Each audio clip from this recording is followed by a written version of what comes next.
ప్రస్తుతం మనం లాలపేట లల్లు ముదిరాజ్ గారితో ఉన్నాము. మరి ఆయన అభిప్రాయం ఏంటి, ఎలక్షన్ల ప్రచారం ఎలా జరుగుతుంది ఏంటి అని ఆయన అభిప్రాయం ఏంటో తెలుసుకుందాం. నమస్తే అండి. నమస్తే మేడం. సో చెప్పండి, మరి ప్రచారం అంతా ఎలా జరుగుతుంది? కాంగ్రెస్ పార్టీలో ఎన్ని సీట్లతో గెలవబోతున్నారు? ముఖ్యంగా సికింద్రాబాద్ పార్లమెంటు అభ్యర్థి దానం నాగేందర్ గారు ఇక్కడ రావడం చాలా సంతోషంగా ఉంది. అలాగే దానం నాగేందర్ గారు గత ముగ్గురు ముఖ్యమంత్రుల దగ్గర పనిచేసిన అనుభవం ఉంది కాబట్టి దానం నాగేందర్ అన్న greater Hyderabad young dynamic leader. అప్పుడు అదే ఇప్పుడు అదే.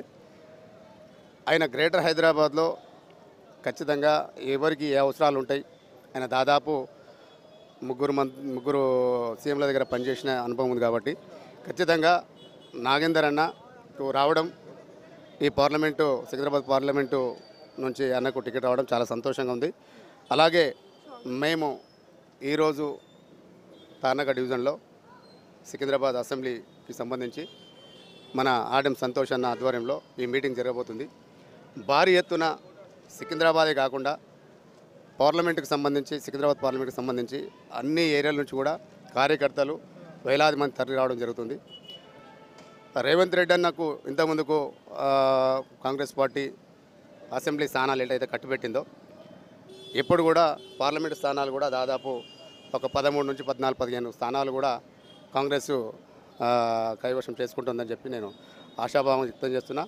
అలాగే నాగేందర్ అన్న దాదాపు మాకు ఒక 25-30 సంవత్సరాల నుంచి బాగా సన్నిహిత సంబంధాలు ఉన్నాయి కాబట్టి నాగేందర్ అన్నకు మేమందరం కూడా పార్లమెంటు నియోజకవర్గం సంబంధించి అందరం కూడా ప్రాణం పెట్టి పనిచేస్తామని చెప్పుకుంటున్నాం. రైట్ అండి. మరి ఇప్పుడు సికింద్రాబాద్ ఏరియా నుంచి ఎంత మెజారిటీతో గెలవబోతున్నారు, మీరేమనుకుంటున్నారు? అంటే సికింద్రాబాద్ అనుకుంటున్నా. ఎస్, సికింద్రాబాద్ పార్లమెంటరీ అంటే నేను దాదాపు 2 లక్షల పై చిలుకు ఓట్లతో గెలవబోతున్నాడన్న. ఖచ్చితంగా ఫస్ట్ మెజార్టీ నాకు సికింద్రాబాదు పార్లమెంట్ వస్తుందని చెప్పి ఆశాభావం. ఓకే, మరి ప్రస్తుతం తెలంగాణ రాష్ట్రంలో కాంగ్రెస్ పార్టీ అధికారంలో ఉంది. మరి ఎన్ని స్థానాల్లో ఎంపీ సీట్లు గెలవబోతుంది? ఇంతకుముందు చెప్పిన మనం ఏంటంటే 13 నుంచి 15 మధ్యలో గెలవబోతున్నాం. ఖచ్చితంగా ఇంతకుముందుకు పార్లమెంటుకు సంబంధించి ఎంపీలు ఉండే, ఈ సికింద్రాబాద్ పార్లమెంట్కి సంబంధించి ఎవరు పట్టించుకున్న పాపాన పోలేదు కాబట్టి ఖచ్చితంగా అన్న గెలుస్తుండు. ఖచ్చితంగా పార్లమెంట్లో ఈయన బాణీ వినిపించి మనకు సికింద్రాబాదు పార్లమెంటుకు సంబంధించి ఏదైతే నిధులు ఉన్నాయో అవన్నీ కూడా తీసుకొని వచ్చేసి సికింద్రాబాద్ పార్లమెంటుకు సంబంధించి ఏ అవసరాలన్నా ఆయన తీరుస్తాడని అనుకుంటున్నాను. Okay, right. ప్రస్తుతం అయితే ఎంపీగా మన కిషన్ రెడ్డి గారు ఉన్నారు. ఆయన హయాంలో ఆయన పాలనలో ఎలాంటి అభివృద్ధి జరిగింది, మరి ఏంటి ఆయన ఉన్నప్పుడు ఏం జరిగింది, ఏంటి తదితర అంశాల గురించి మీరు చెప్పాల్సింది. 100% దాదాపు ఆయన కిషన్ రెడ్డి అన్నగారు ఆయన ఇప్పటివరకు మాకు తెలిసి ఓట్లు అడగడానికి వస్తాడు, ఓట్లు వేసిన తర్వాత ఇప్పటివరకు ఎప్పుడు కూడా కనిపించడు ఎవరికి. ఆయన దాదాపు సెంట్రల్ మినిస్టర్ కూడా 1, 2, 3 సెంట్రల్ మినిస్టర్లు ఉన్నా కూడా ఈ సికింద్రాబాదు పార్లమెంట్కి సంబంధించి ఆయన తలుచుకుంటే రాజదలుచుకుంటే దెబ్బలు కొదవన్నాడు. ఆయన తలుచుకుంటే దాదాపు 1000 మందికి ఉపాధి కల్పించాలి, 1000 మందికి అవసరం అనుకుంటే ఏదైనా జాబులు కూడా పెట్టించే అవకాశాలు ఉండే కాబట్టి ఆయన ఎవరిని కూడా పట్టించుకున్న పాపన పోలేదు. కాబట్టి జనాలందరూ కూడా కిషన్ రెడ్డి అన్న మీద వ్యతిరేకత చాలా ఉంది కాబట్టి ఆ వ్యతిరేకత మా కాంగ్రెస్ ప్లస్ అయితే అనుకుంటున్నాను. ఓకే, మరి ఎటువంటి డెవలప్మెంట్స్ ఏం జరగలేదా, ఏం చేయలేదు అని అంటున్నారు కదా, మరి ఎలాంటి పనులు కూడా ఏం స్టార్ట్ చేయకుండా అలా ఎలా ఉంటారు అని అనుకుంటున్నా? చేయలేదు. మీరు కూడా అనుకుంటే ఇప్పుడు సికింద్రాబాద్ పార్లమెంట్ ఏరియా మీరు కూడా మొత్తం సెర్చ్ చేయండి.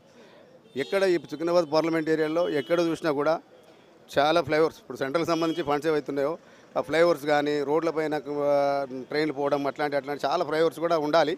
ఆయన నుంచి అదే కాకుండా ఇప్పుడు పార్లమెంట్ పరిధిలో ఏదైతే నిధులు ఉన్నాయో ఆ నిధులు తీసుకొని వచ్చి డెవలప్మెంట్ చేయాలి.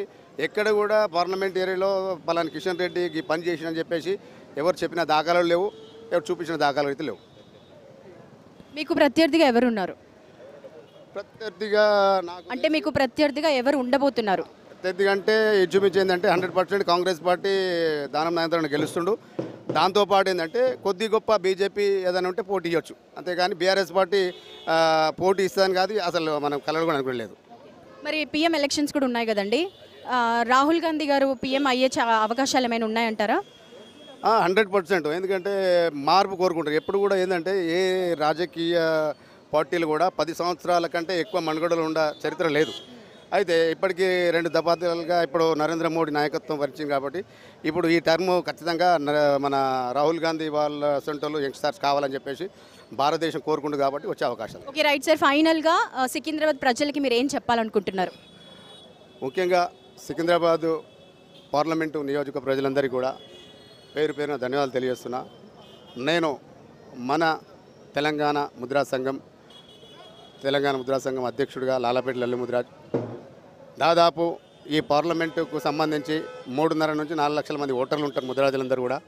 మీరందరూ కూడా కాంగ్రెస్ పార్టీని బలపరుస్తూ రేవంత్ రెడ్డి అన్న గారి నాయకత్వాన్ని బలపరుస్తూ అధిష్టానం అలాగే రేవంత్ రెడ్డి అన్న గారి ఆశీస్సుతో అన్నకు పార్లమెంటు అభ్యర్థిగా దానం టికెట్ వచ్చింది కాబట్టి మనమందరం కూడా శాయశక్తుల కాంగ్రెస్ పార్టీ ముద్రాజులకు పెద్దపీట వేసింది కాబట్టి అది మైండ్లో పెట్టుకొని ఇంతకుముందు మనకు అసెంబ్లీ ఎలక్షన్లో మనం ఎట్లయితే ఓట్లు వేసేసి మనం ఇది చేసినామో ముద్రాజులే కాకుండా ఎస్సీ ఎస్టీ బీసీ మైనార్టీస్ అందరూ కూడా బహుజన బిడ్డలందరూ కూడా కాంగ్రెస్ పార్టీని బలపరుద్దాం.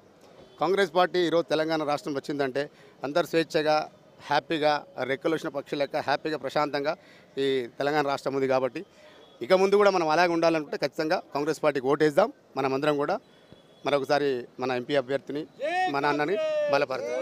Thank you sir, thank you so much అండి. ఇప్పుడైతే మన లాలాపేట లల్లు ముదిరాజ్ గారు అయితే మొత్తానికి కాంగ్రెస్ పార్టీ అధిక సీట్లతో అధిక మెజారిటీతో గెలవబోతుందని చెప్పి ధీమా వ్యక్తం చేస్తున్నారు. సో ఇదండి ఈరోజు మీకు అందించిన వార్తలు. చూస్తూనే ఉండండి మన కోణంగి ఎంటర్టైన్మెంట్స్. నేను మీ ఖతర్నాక్ కవిత.